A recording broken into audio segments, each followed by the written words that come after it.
pocas veces tenemos la oportunidad de aprovechar el área o el desempeño profesional, académico, de quienes incluso forman parte de nuestro propio staff o plantel de recursos humanos.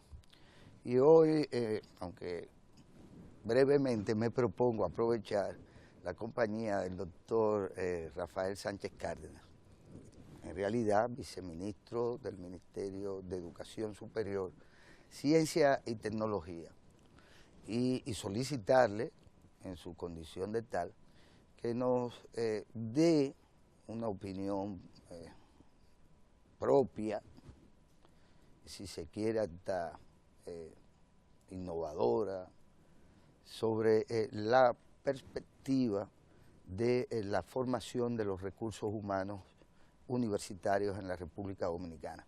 A propósito de que esto se ha debatido en la opinión pública, en algunos casos con respecto, por ejemplo, a los niveles de igualación o de certificación de quienes egresan de las universidades y escuelas de medicina del país, pero a propósito de los anuncios ya hechos en el sentido de que se pretende doctorar a una buena parte o a una cantidad considerable de maestros, es decir, de quienes ya luego de haber adquirido el título de licenciado o demás, pues llenan una serie de requisitos y se convierten en maestros propiamente. Doctor, ¿cuál es la perspectiva real del país en materia de formación de esos recursos que se dicen imprescindibles, no solo para mejorar la formación misma de los recursos humanos en áreas nodales, en áreas de suma importancia, sino en general en todas las áreas, porque el país en un franco proceso de desarrollo requiere de recursos humanos que no podemos importar, simple y sencillamente, no solo porque no se pueden pagar, sino porque otros los demandan o los forman para sí mismos. ¿Cuál es la perspectiva de un país como el nuestro que está en una vorágine de desarrollo indudable y de atracción de inversiones y de capitales hacia áreas incluso de tecnología de punta que requieren por igual también de la investigación? Bueno, tú me pones en un trance de dar unas opiniones que habitualmente no hago, precisamente por las funciones que tengo. No soy vocero, pero lo que te puedo decir es lo siguiente: el sistema educativo dominicano, en todos los diagnósticos, aparece con unas debilidades en ciencias y en capacidad lectora de sus estudiantes. Yo diría que es mucho más, como decía el escritor Belliard en un artículo hoy, en el periódico El Día, Basilio Belliard. Una de las grandes carencias tiene que ver con eso, no solamente los estudiantes primaria, secundaria y universitarios, sino también ya profesionales graduados que tienen poca lectura. Eso es una enfermedad nacional, diría yo. Bueno, creo que el país está en un punto de inflexión de su desarrollo, que en gran medida ese salto que hay que dar depende precisamente de recursos humanos y de inversiones, desde luego. Pero la inversión, podemos tener el dinero, pero si no tenemos los recursos humanos adecuados para producir eso, o importamos esos recursos humanos para producir ese cambio, como por ejemplo los procesos de industrialización y de mejora, de tecnificación, necesitan recursos humanos que tengan las competencias debidas. Cuando todos estos años lo hemos pasado en gran medida centrado en versiones focalizadas del sistema, por eso usted ve que las grandes carencias nuestras están en posgrado, sobre todo en ciencias e ingenierías, Y aquí en el país, en lo que son ciencias duras, no tenemos, por ejemplo, posgrados. En ingeniería usted se encuentra aquí una maestría en administración de la construcción, que eso es administración aplicada a la ingeniería. Pero cuando usted dice ya, por ejemplo, de meterse en química, física, matemáticas, que es la que más tenemos porque hay una maestría que se está dando en el país, solamente con socios extranjeros se están haciendo ya los pininos en este momento. O resistencia de materiales, por ejemplo. No solo polímeros, sino metemos en química, en fin. O sea, en ciencias e ingenierías es donde están las grandes carencias nacionales. Y como usted sabe, sin ciencia, sin investigación que se da, ¿cómo es que se hacen las investigaciones? No es solamente que usted tenga un fondo o que tiene que tener estructura sentada en las universidades. En todos los países donde se ha producido ese desarrollo, es porque en los centros de investigación están allí sentados, porque tienen escuelas doctorales allí. Y la han implementado simultáneamente con los procesos de desarrollo de las licenciaturas y del proceso económico. Se menciona habitualmente Corea, la labor que ellos hicieron. En 1960 teníamos el mismo PIB nacional que República Dominicana. Y en el año 57, creo, Trujillo les regaló 10 millones de dólares para ayudar con la destrucción de posguerra que tuvo Corea. Bueno, en el año 70, Corea, 10 años después de ese 1960, creó el CAIS, que es como el MIT de Corea. Y allí concentró y buscó por todo el mundo a los coreanos investigadores y científicos y los trasladó allí bajo un sistema de protección. Todavía Corea no tenía este despliegue que conocemos hoy. Pero simultáneamente que mejoraba la educación en un lado, lo hacía en la parte superior. Es decir, usted no puede tener una calidad educativa sin investigación, eso es algo más que probado. Y para usted tener investigación sostenible, las universidades tienen que tener un nivel de desarrollo de sus estudios de posgrado, maestrías y doctorados, que son soportes de la investigación y producción de conocimiento que van a retroalimentar el sistema en todos los campos, cual que sea. Ahora mismo usted se va al campo dominicano, a las fincas ganaderas, ¿y de dónde son los veterinarios? Busque la cantidad de veterinarios colombianos que hay en el país. Y agrónomos que ya están llegando también. Pero están languideciendo las escuelas de veterinaria dominicana. O sea, no desaparecido. Y quizás hasta desaparecido. Entonces, hay ahora mismo el eje fundamental, hay que enfocar con un enfoque de masa crítica el tema de los posgrados.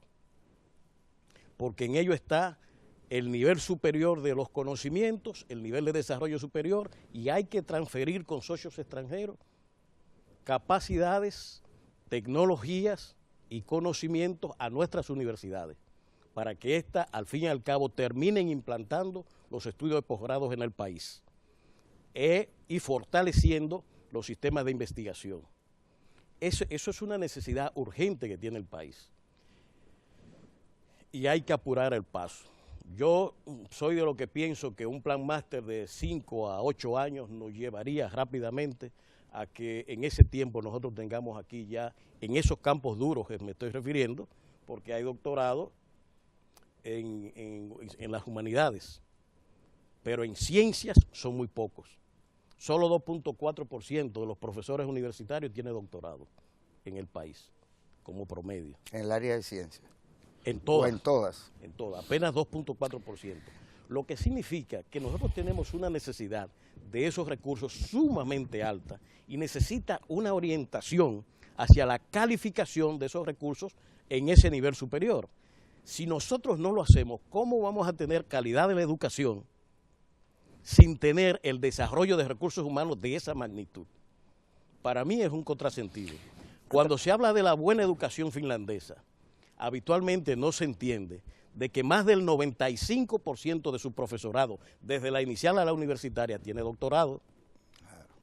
Y se hace mediante un sistema de competencia abierta por la calificación de los recursos humanos. Atraviesa esa estrategia, doctor, y más allá incluso del ejemplo coreano, por lo que hizo China, porque usted habla de Corea, pero resulta ser que China decidió convocar alrededor entre 150.000 y 200.000 científicos que estaban bien pagos en otros países, que habían estudiado, muchos de ellos con índices de inteligencia altísimos, de genialidad y de lo que usted quiera. Y claro, eso tenía un costo. Bueno, tenemos que pagarle a ellos lo que ellos valen en los mercados o en las grandes naciones industrializadas.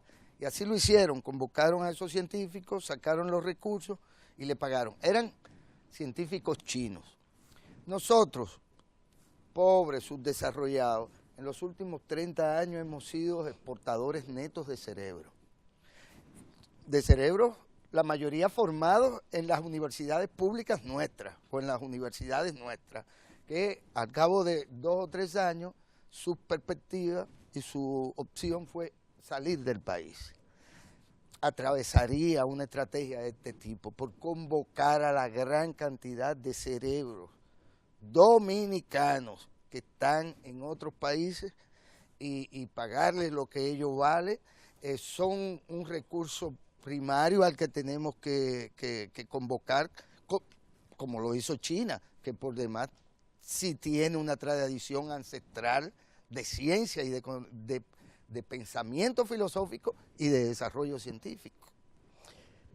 Hay muchos recursos humanos calificados dominicanos fuera del país, sin lugar a dudas, incluso con papeles dirigentes en muchos países. En cantidad de empresas y de áreas. Empresas y universidades incluso. Y que tienen labores de investigación incluso. Bueno, todos esos dominicanos pueden perfectamente ser motivados a venir al país y colaborar con él, sin lugar a dudas. Pero a mí me parece que el eje esencial está en que la inversión en este campo tiene que ser muy focalizada y direccionada. Si nosotros no direccionamos la formación de posgrado en el país, fortaleciendo las capacidades de las universidades y además haciendo más dura todavía los sistemas de evaluación y acreditación, de manera que la calidad educativa de verdad sea una realidad en el país, nosotros no vamos a lograr esos objetivos que nos estamos planteando. Esto necesita direccionalidad, necesita planificación en un tiempo para que nuestras universidades, al menos las principales, empiecen a tener aquí en el país los estudios serios en materia de posgrado. Eso es imprescindible. Son la gente que está haciendo maestrías y doctorados los que hacen investigación. Y los sistemas de tutorías acompañantes son vitales en ese proceso. Pero ¿quiénes son? Ahí, en esta fase, precisamente, tiene que haber el socio internacional acompañante con la finalidad de generar el establecimiento de esos estudios de posgrados en el país. Nosotros en el MESI estamos haciendo para este año los primeros esfuerzos en materia científica, propiamente dicha. En el área de ingeniería, junto con el Instituto Nacional de Ciencias Aplicadas de Francia, estamos trabajando el montaje en el país de lo que llaman el M1. En Francia son 2 años de formación de maestría. Un M1 más M2. Entonces, montar en el país con profesores allá y, lógicamente, usando aquellos que tienen la formación adecuada en el país, un joint venture, para que en el país se instale la maestría en mecánica e ingeniería química, las 2 maestrías, que son áreas vitales para el desarrollo dominicano. Hay una nueva que empieza también en octubre que tiene que ver con sísmica. Vivimos en un área de alta sismicidad, pero necesitamos una cualificación mayor.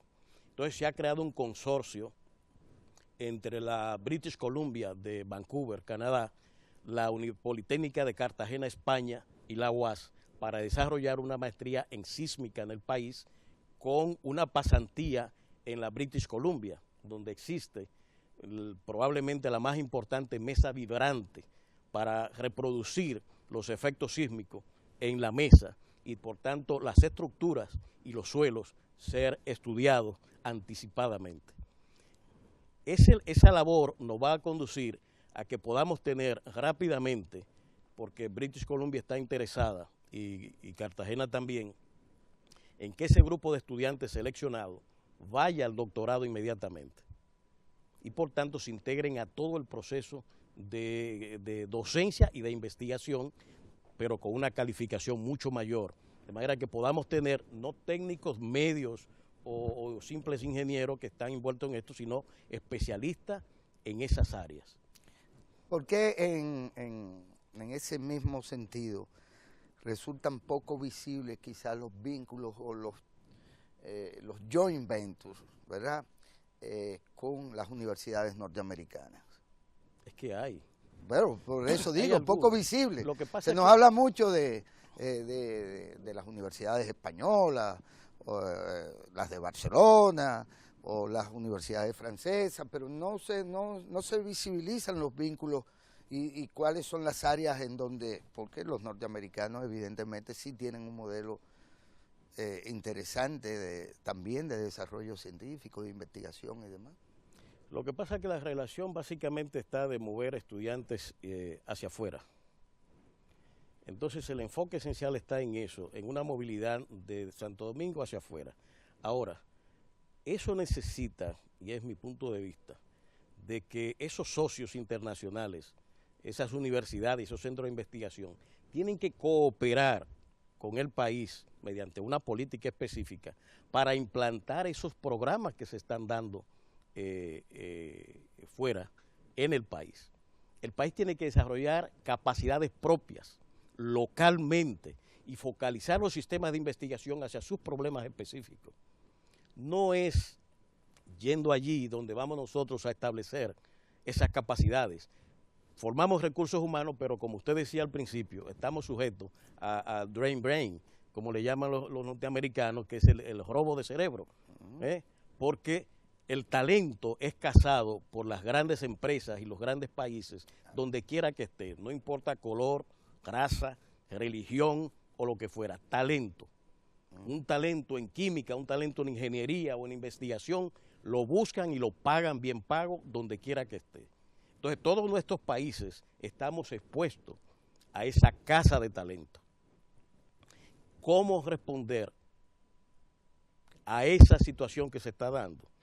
Cuando lo enviamos allá, pagamos para su formación, pero se lo ponemos en bandeja en buena medida. Y conozco muchos casos en ese sentido.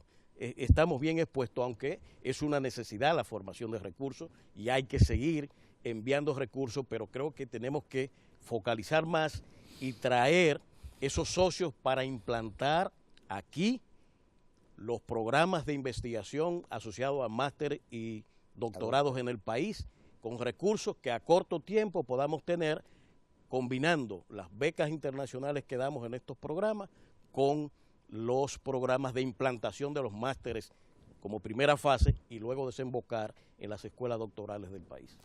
Doctor Rafael Sánchez Cárdenas, lamentablemente hemos agotado el tiempo del que disponíamos y como usted sabe, se sienten ciertos ecos, que sí, de repente son pequeños ecos, pero dentro de un momento en la sección Ecomundo, pues tenemos la participación diariamente. Ecos de Vicens. Ecos Vicens. Eco Vicens. Sí. La participación del distinguido economista. Cerebro que por algún momento pues también nos fue robado, ¿verdad? ¿Prestó a ICE? No, robado. Bueno, lo cierto es que el economista Lucas Vicens, pues en su sección Ecomundo, pues viene hasta nosotros.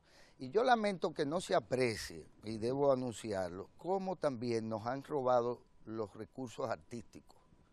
Como también, porque los políticos de repente ignoran la existencia de una esfera de lo artístico. ¿Se roban políticos? A veces. Y se venden también. Pero bueno, Ecomundo. Y después nuestra cita cultural, donde tendremos en nuestra gala cultural a un destacado recurso humano también exportado Sí. El amigo Germán Pérez.